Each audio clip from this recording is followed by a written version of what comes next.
राजा विक्रमदेव अपनी न्यायप्रियता के लिए प्रसिद्ध थे।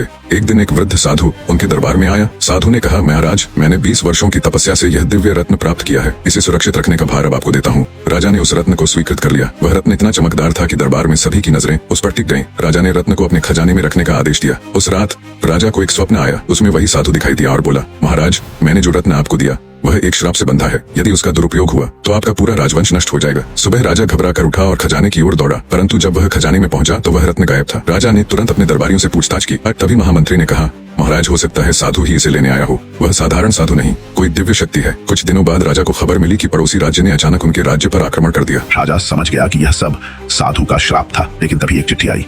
उसमें लिखा था, महाराज, रत्न अब सही हाथों में है। यह श्राप उन पर था जो लोभ से ग्रस्त हैं। आप निर्दोष हैं। राजा ने राहत की सांस ली और फैसला किया कि अब से केवल परोपकार में ही अपनी शक्ति लगाएंगे। बाद में राजा को पता चला कि साधु वास्तव में पड़ोसी राज्य का जासूस था, जिसने रत्न चुराकर राजाओं के बीच फूट डालने की चाल चली थी।